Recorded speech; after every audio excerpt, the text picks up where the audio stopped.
Hey folks, and welcome back to the channel. In this video, I wanted to take a look at Overpass because this map was recently reintroduced into the competitive map pool for CS2, and we are seeing its first play at the Tier 1 level at IEM Cologne, and we saw it played multiple times throughout the play-in as well as the group stage, and we are about to head into the playoffs of the event. And so in this break period between the group stage and the playoffs, I kind of wanted to just show off some of the things that we're seeing on Overpass so far. Some stuff is going to be pretty basic, and some stuff is going to be a bit more advanced, and in some cases we're seeing some cool stuff, you know, some actually unique little twists and turns on how people are approaching their Overpass tactics. And so in this video, I'm going to do a bit of a crash course for beginners on how the basics of Overpass play. For those of you who are more advanced, I have timestamps. You can skip right past that and go straight to the strats from the different teams that I'm going to be pointing out throughout the course of this video. Again, everything will be timestamped down below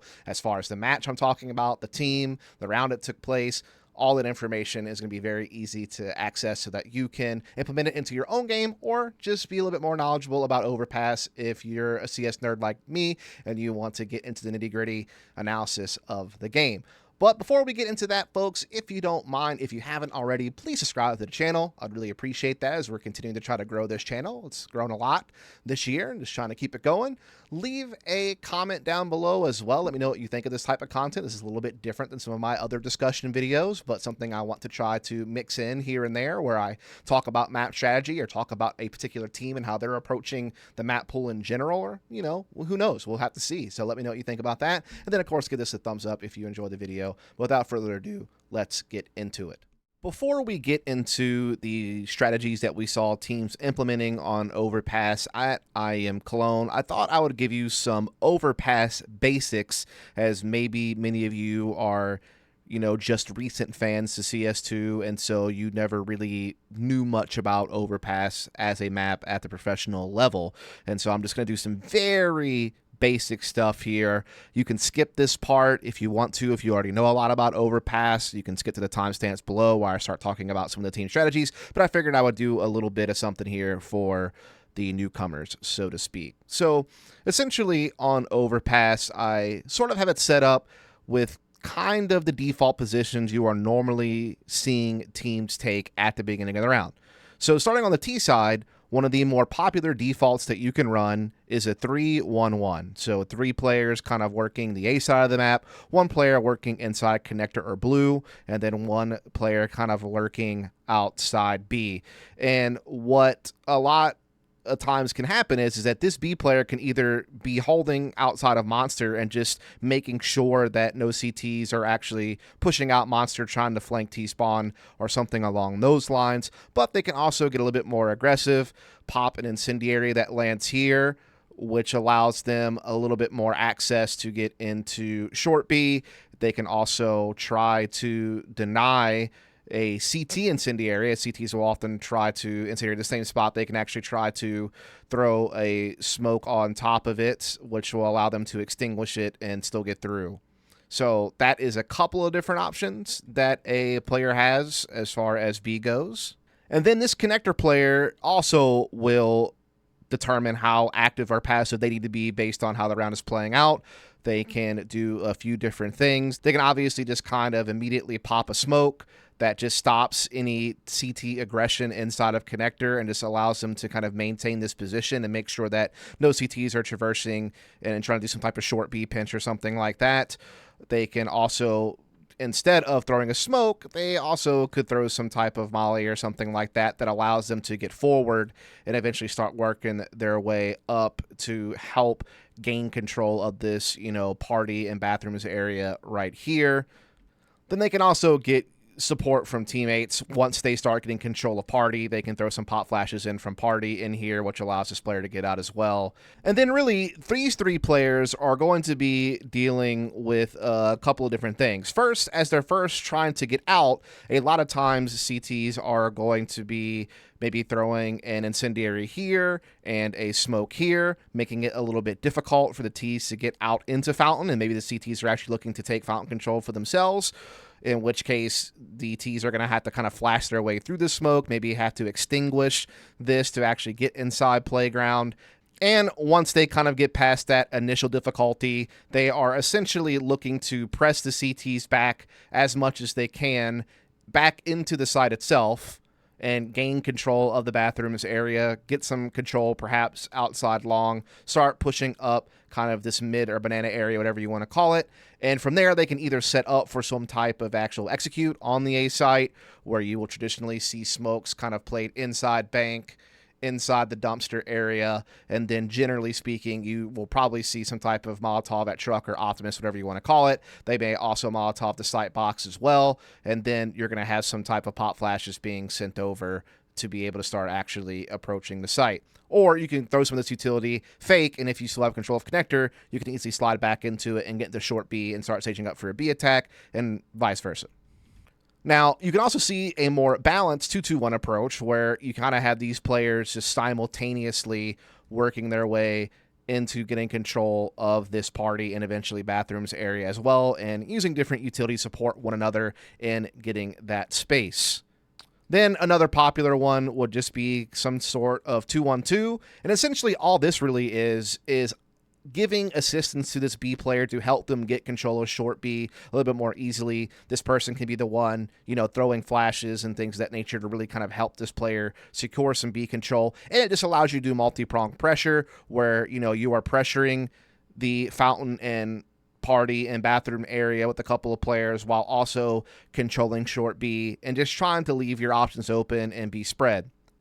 And finally, you can go for a 1-1-3, which is a little bit more focused on, again, getting that short B control, doing some type of actions towards B, and then you're really just kind of using this player at A as either some type of lurk at some point in the round or more just kind of watching for CT aggression at fountain and, things of that nature where you're just not really putting emphasis on this side of the map early. And finally, to just talk a little bit about how B executes are going to work. Again, a lot of the times you are going to see an incendiary thrown here to help get short B control and some sort of smoke potentially used here to extinguish any type of CT incendiary to help you get that short B control along with some pop flashes. More commonly than not, you are going to see a smoke placed inside heaven, and you will either see a smoke placed at graffiti or a smoke maybe placed a little more shallow on this catwalk area, one or the other, if not both. I have also seen instances where instead of throwing smokes at graffiti, we are seeing, Molotovs actually thrown.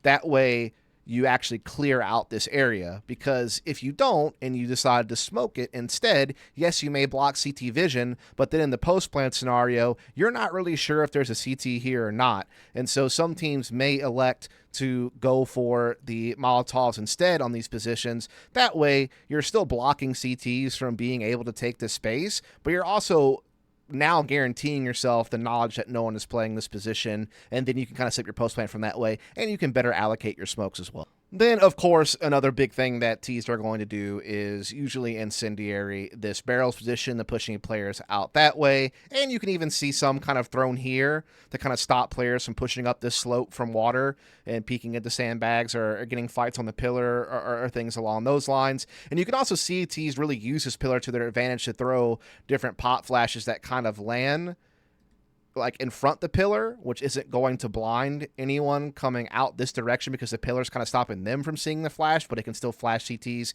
kind of playing back in this position. So those are just kind of a couple other things to kind of quickly think about when it comes to attacking B.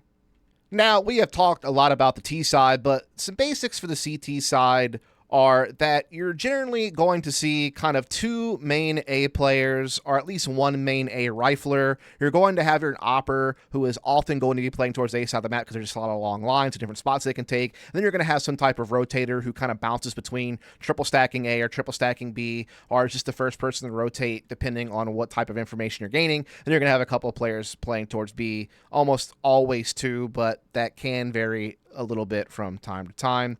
And as a CT, really your main goal is to kind of do different staging throughout the course of the round. So early round, you would potentially like to pressure fountain. So I kind of showed this earlier where you are going to be maybe looking to smoke here and throw some sort of incendiary here, or put some sort of pressure with utility right as soon as T's are coming out into fountain, and perhaps take some battles at the fountain area yourself, maybe look to get a pick, fade back, something along those lines. It will kind of vary on just how aggressive and assertive CTs want to get in this position.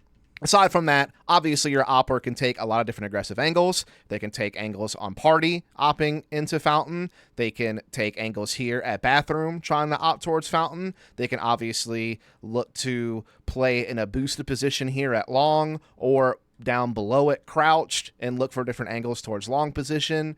And there are so many other things that an opper can do. These are just a couple. You obviously also can look to get aggressive inside connector with one or two players. That is certainly an option. This kind of allows you to also play into short B or something along those lines as well. It also can help you set up potential crossfires. If you have, full control of connector, you still have a player inside bathrooms, you're still able to kind of maintain some presence. And really the bottom line is this, is no matter how you shake it, what you're trying to do is deny space and time to tease.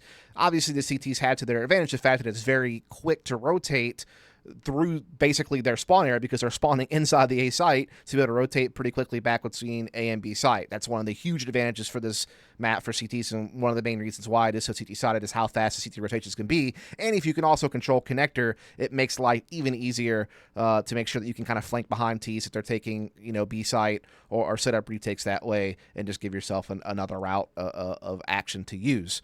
But all in all, a lot of the thing is you're kind of holding different lines, and then you're kind of slowly fading backwards, but trying to kill clock and burn T utility as you do it. And so that first line that you're going to be taking is this line here, where you're actually fighting and contending for fountain. Then you might kind of fade back to the next line of retreat, where you're still, holding party and top connector, but you're not necessarily fighting for fountain too hard. And then you may fade back even just a touch further, where you're still kind of holding some control of bathrooms and keeping tabs on players, coming into mid-banana position or coming out of connector or coming into bathrooms, but you still haven't faded all the way back to site yet. And then eventually you are going to kind of fade your way all the way back to site, maybe even more passive positions than that, inside the bank and inside dumpster. It really just kind of depends, and you're just kind of slowly retreating backwards, but again, trying to burn clock, gain information, all that jazz as you're kind of staging backwards. Meanwhile, on the B side of the map, there are plenty of pieces of utility you can throw early to smoke monster early, to kind of deny T's the quick ability to do that, though there are some ways that T's can counter that, as I will show you a little bit later on in this video. You also can indeed see CTs I've already kind of discussed, incendiary this position, which allows them to get some short B control in their own right if they want to be able to do that and combo with a connector player and really pressure this guy who's isolated, or deny any type of B control to the T's early. Obviously oppers can take sightlines down monster, so you may see the main opper play this position and have riflers at A, or maybe have a double op setup or something along those lines. That is certainly possible. And again, these are just some of the really, really basic things here. But without further ado, the basics crash course is over, and now we can get into some of the strats we actually saw take place at Cologne. All right, let's actually start looking at some of the pro strats from Cologne, and we're going to be starting with the play-in stage here between NIP and Heroic, and we'll mostly be looking at T-sides in this video for the most part, because I just find T-side tactics the most interesting, so I'll be a little bit biased towards that. And so we will be starting with some cool stuff that we saw NIP do on this map. This was one of the first games that got played on Overpass at the Cologne play-in. Now, I will be using Skybox Edge map overview to be showing off a lot of these strats, and that is because demos got broken with the most recent CS2 update, and so I didn't feel like having to revert back and try to clip stuff out of demos, and it was just a nightmare. But I will try to stitch in a couple of clips from my friend Mindtricks, or maybe it's Mindtracks, I'm not really sure, but I follow him on Twitter and follow him on YouTube, and he does a really good job of pointing out really cool strats that teams do and post them on Twitter, and he also posts them on a YouTube channel with bookmarks and things of that nature. He actually shows every single player's POV. He shows how they line up their utility. He shows like a third map overview. He shows everything. So go follow this guy if you're not already on Twitter. If you are a CS2 nerd and you love CS2 strategy, this is the guy to follow on Twitter. Puts out really cool content. Also has a YouTube channel, so I do want to shout him out. So I'll stitch in a couple of clips that he was able to get from the demos in here as I can, but again, a lot of this will be for the map overview. But enough of that. Let's get into it. And first thing I wanted to show you on round 15 was just kind of a default from NIP, and this kind of goes back into what I was showing you on the basics. This is going to be essentially a 3-1-1 We see some initial CT utility, as I was kind of talking about, throwing here, kind of slowing down Tease a little bit, but they don't really get too aggressive on Fountain with it. Nilo more kind of focusing on the connector area. Grix obviously has AWP. He's going to be taking the long angle. And then we see, in this case, Heroic are playing more of a triple B defense. Again, you know, Linus being kind of the rotator in this situation. We know that this guy can kind of triple stack B, triple stack A, can kind of float back and forth, be the main rotation point. And so as this default plays out, we actually are going to see Kaspersky get a nasty pick on the youngster as he was actually peeking the monster angle. There was a CT smoke here, so I'm not sure if maybe something missed, and that's why this CT smoke was here. And so maybe they thought that monster was going to be smoked, and it wasn't, and so Kaspersky kind of catches youngster off guard. That may potentially be what happened there. But either way, it gives them a quick 5 versus 4, but they just kind of continue working their default. They use utility to clear out close party, start taking control of part themselves. Just clearing out connector. He's making his way up. And they're kind of just starting to push those CTs back, starting to get some control. Even Grix has to fade back off long with the AWP. And so they're getting control of long. They're getting control of, you know, the party area. They're getting control of banana, connector. Really kind of just slowly staging themselves up. So this is actually from the group stage, and we're going to be looking at Vitality. Of course we are, because Vitality wasn't good enough, apparently, at the game. They have now already implemented Overpass into their map pool. Everyone should be aware at this point. They are just incredible. And so we're going to watch a default from them. And this is essentially going to be a 1-2-2 default, kind of like the one we saw from NIP just a second ago. You got Ziwu playing solo A. You got Mezzi and Flames both playing inside connector. Mezzi kind of the main connector player. Flames usually kind of an entry fragger A guy, but he's going to be doubling up with Mezzi. Then Apex, who would also be a part of the A control in like a 3-1-1, is actually helping Rops, the main B player, get control of short B. And so a lot of things are kind of happening at once here. Again, we see that common CT utility being thrown towards, you know, deep playground and things of that nature. Ziwu kind of just plays back off of it. Meanwhile, you got Mezzi and Flames just kind of double pressing it connector, actually doing it pretty dry, all things considered. And then simultaneously to all that, you are going to see that Rops does throw that Molotov at sandbags that I was kind of talking about. CT's counter with their own incendiary at the short pipe. So I kind of talked about that in the basis that this can indeed happen.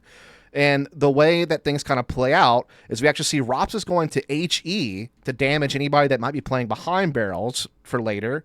And then he waits out kind of the CT incendiary, but because his Molotov is also burnt out now, and there is a chance that a CT could be getting aggressive inside short, he's going to rely on Apex to throw over some pop flashes to allow him to get into short, clear out sandbags, and now we essentially have Vitality getting short B control. They've also now pushed out connector entirely. Ziwo is still playing a very passive A position. Apex is now going to regroup up with him with the bomb. And so now this kind of turns from what was a 1-2-2 into now kind of a 2-2-1, but Rops already has the short B control.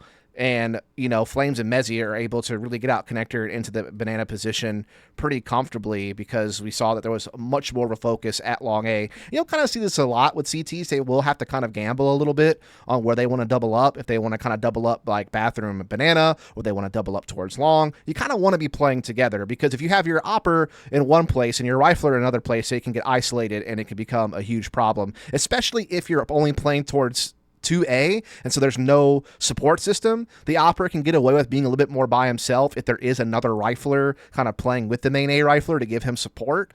But in this case, that wasn't possible because we saw that Stalin was playing, you know, more towards a B stack early, and so this meant that they kind of had to gamble on this mid banana position in the early round, and Mezzi and Flames were kind of able to take advantage of that and just kind of creep up and really, other than using utility to get short B control. And I think maybe, yeah, Ziwu did use a Molotov here to clear out like close party position. I think there was like some flash that he used early as well, perhaps, or someone did to kind of help him get a little bit of space, but not really. This is all in all pretty dry hit. And while the Vice is able to catch Mezzi, we see Ziwu catch a kill in bathrooms just as Flames is able to get the trade onto A site. And then we see some flashes come in. The great flash there for Flames to peek into Device.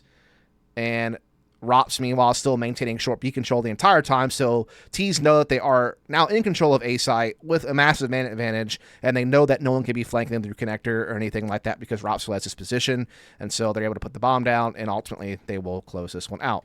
So now we'll get into round 7 of this match, where we get into more of a 3-1-1 default from Vitality, so the more traditional default. Again, we had that early CT presence with that smoke and incendiary, but this time they're actually looking to fight with it, with Device's AWP and Stare with the rifle, and so we are going to see a clash, but Apex is flashing his teammates through this smoke to go ahead and go for the fountain fight early.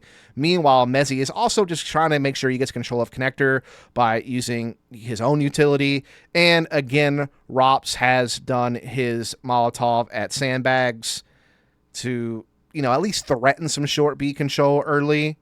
Extinguishes it as well to, again, still kind of sell the fact that he might be trying to get some short B control. Monster Smoke obviously up for the CT, so kind of a stalemate at B.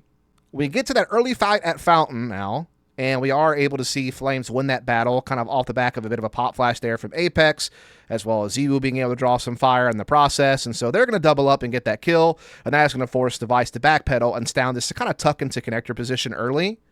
And as Device falls back, he actually whips around and does catch a kill on the Ziwu, who is trying to get to top party position. But now Stound's in kind of a tricky spot because he's stuck in connector, potentially going to get pinched by Flames and Mezzy, but Device does still have an angle with the AWP in this situation.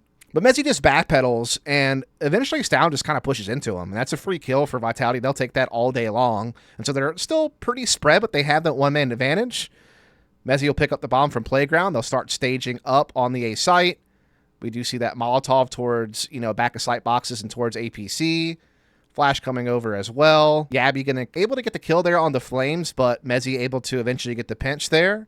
Rops, meanwhile, runs sandbags and sees that B is entirely clear. Apex is still putting the pressure on A, while Mezzy is able to swing the bomb through connector. And this just really kind of illustrates the importance of connector control, because obviously it can allow CTs to backstab and, rotate whenever they need to for retakes and things of that nature, but also it gives T's a very quick transition ground from being able to pressure the front side of A from long, from bathrooms, things of that nature, and then transition back into a short B push, or vice versa. You put some pressure on B, and as long as you have some presence at bathrooms or middle or maybe at long, and you know that there's no CTs playing this position, you can kind of still transition back through here and go for an A hit or something along those lines.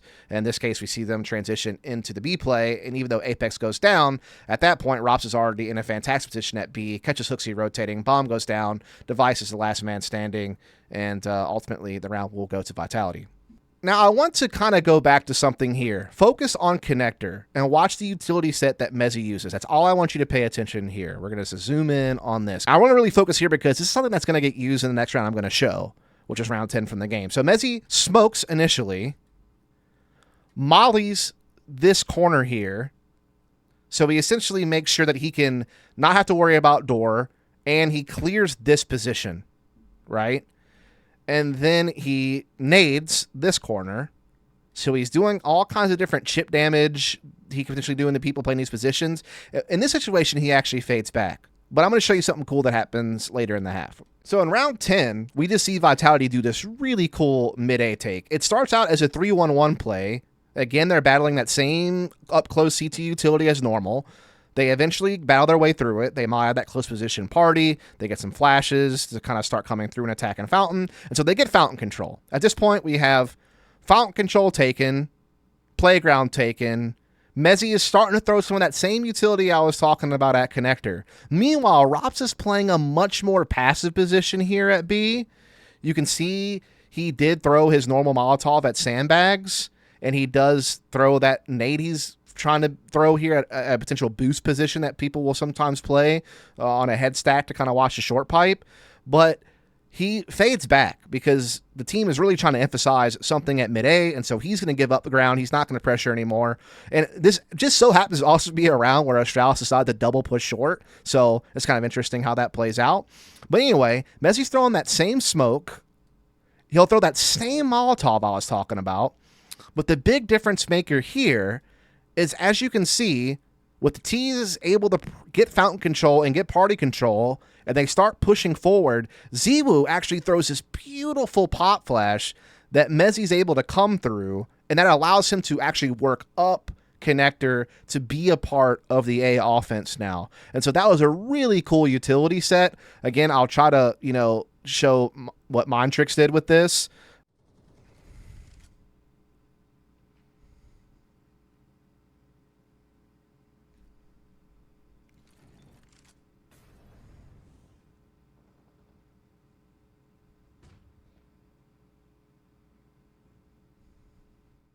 Meanwhile, Flames starts taking some pressure at long. Great pop flash inside bathrooms for Ziwu to pick with, and he takes Stair out immediately. So now they've gotten a lot of map control, and now they have a 5 versus 4.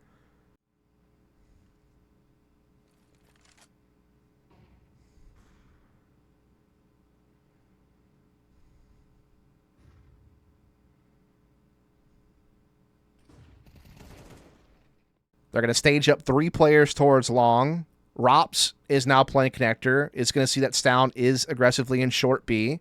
Mezzi still has position towards mid banana, or whatever you want to call it, in bathrooms. And then they kind of throw your basic utility on the A site. We'll kind of zoom in here. Smoke going to go down towards Bank, go down towards Dumpster, and Molotov and Optimus. So these were kind of 3 things that we're kind of talking about. They also nade back sight box twice with a nade stack. And so some teams will actually Molotov this position to push a player out, but the nade stack also does some good work there, does some chip damage. They're able to use some flashes as well to come in, and they are going to take out Yabby flanking connector via Rops. And while Hooksy does get the first kill as they're coming out long, and even a second, Mezzi eventually able to clear out Stound at truck. Apex eventually wins his fight as well. And while Device is kind of being sneaky inside the bathrooms this entire time, he never really finds much of an opportunity and eventually gets taken out by Rops, and the round goes the way of Vitality. And so now we're actually going to watch VP versus Heroic, and this is going to be an A execute from Heroic. And so Heroic are opening up 3-1-1. We're seeing a lot of the same patterns kind of commence here. The normal CT utility over towards Playground and Deep Fountain, the kind of exchanging of fire between sandbags and the short pipe, and just kind of those typical patterns that we've been seeing in some of these different rounds. Youngster fighting for connector control with Fame, using some of his own utility there. And so a lot of things are kind of playing out as one would expect. Electronic and Flit will get short B control. Tanier just playing more passively at B. Youngster actually decides to come off of connector pretty early, all things considered. They're just going very heavy long control, which is going to favor them because, again, when you have only 2 people playing A on the CT side and their rotator is not present, oftentimes they are going to play together, which is what they do here. And they're playing together middle, which leaves long open, and we see Heroic able to kind of take advantage of that. So we'll zoom in here. And what you see is just kind of a quick utility sequence. So Smoke Dumpster is kind of the first part of the sequence. Then you're going to see Molotov truck, Smoke Bank, Molotov sight box. So we saw Vitality do a double nade stack banking off the APC, but here we see them go for the Molotov I was talking about earlier. So Molotov sight box, Molotov truck, Smoke Dumpster, Smoke Bank. But then they also, as you can see slipped in here, throw an HE grenade into this left corner because when the CT smoke was thrown, they know it's possible someone might be playing this close left position. So they HE that, pop flash over the top of it with 2 flashes. Linus and Grix both throw good flashes here that allow Nilo to clear this close left position. And then after that, they can fully focus on sight as well as trapping this player in between. And so Icy is getting double pushed. He actually gets a kill and stays alive in bathrooms, but then eventually gets chased down. And then in the midst of all that, once Fame is cleared, then everyone can kind of start focusing on the site, pushing from long side, and they are able to kill Electronic. And now they have a 4 versus 2. They got Smokes down on Bank, Smoke down on Dumpster. There ain't anything VP can do. This was actually a brilliant execute on A from Heroic, really making the most out of all the basic utility we've come to expect to see on an execute, but also just adding a couple extra pop flashes and HE grenade in this close left position, and just really timing out their pathing and peaks perfectly with great trading efficiency to be able to pull off just a really sweet A piece. This is probably one of the better A executes we saw at Cologne, in my opinion. Just real good use of timing and use of utility to be able to get the job done on this one.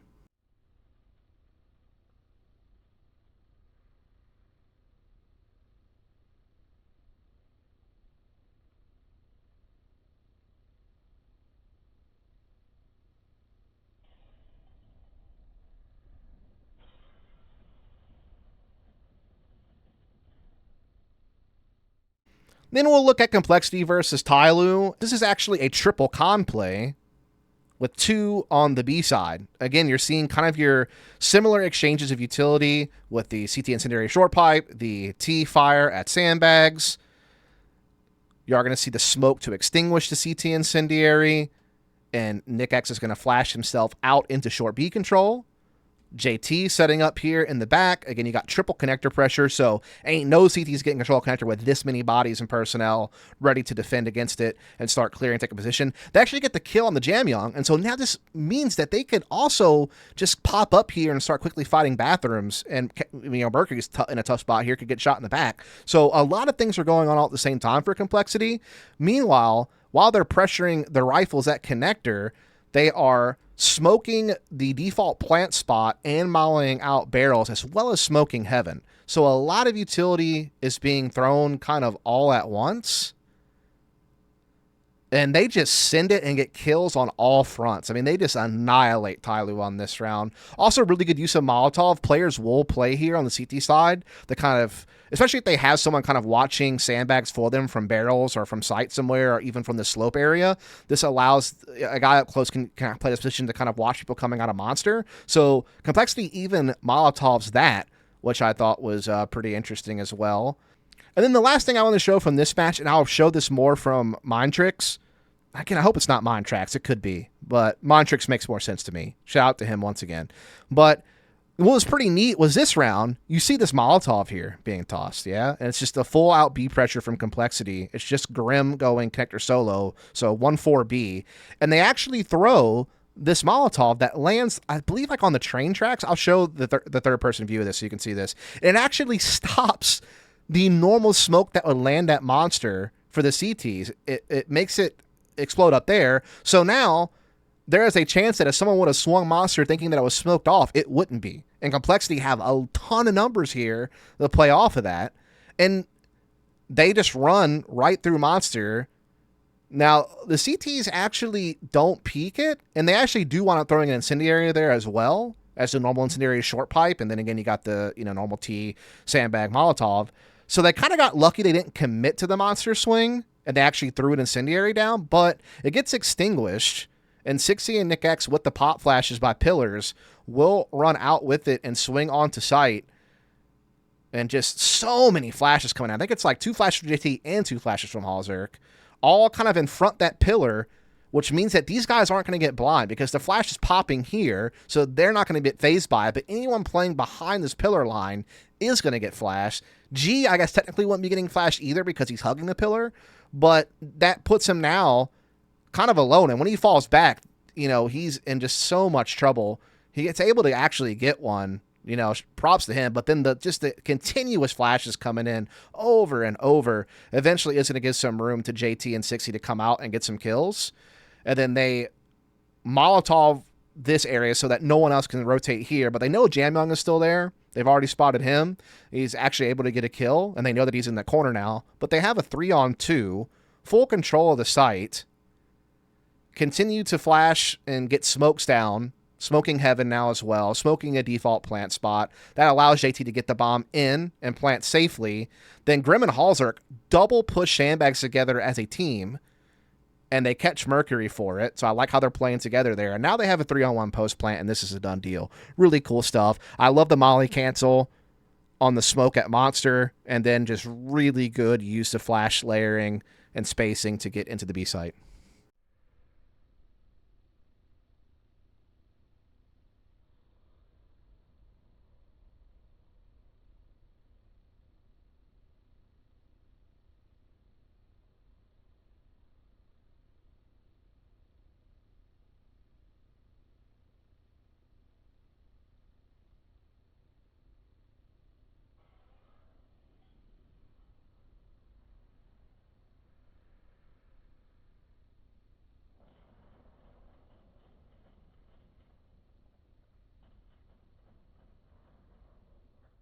I know this has been a long video already, so this will be the last one that I'm going to show. This is round 9. This is going to be kind of a cool double molly on the Graffiti execute from VP. So instead of smoking off Graffiti, they actually double molly it. T stage up. They smoke heaven, common, have the pop flash to help these guys come in. And they molly both sides of Graffiti to make sure that no CTs can peek from here, but now they know that this spot's going to be clear. No one can play here, so they don't have to worry about it at any other point in the round. They will be able to keep tabs on this position the entire time, which is what's kind of nice about it, instead of just smoking off this area, because then someone could just kind of be hiding here and waiting to smoke out, and then you don't know someone's here or not. Now you don't have to worry about it. Flashes come in, beautiful flash layering on top of the double Molotovs. They get the kill on to Musia. Attacker gets pinched through a spam from Flit through smoke and from the players on site. Just thought that the theory behind this round is really cool, just seeing all this utility pouring in all at once on B, and I'll show you a third-person view of it now.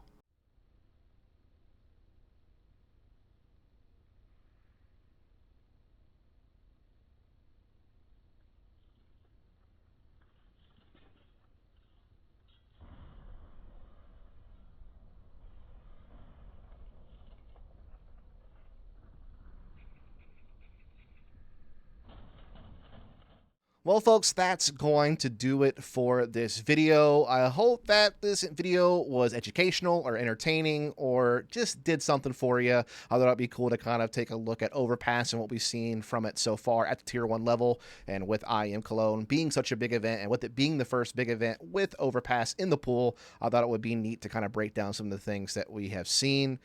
But that is going to do it. Hope I catch you next time. Again, remember, subscribe, like, comment down below, and I'll see you on the next one.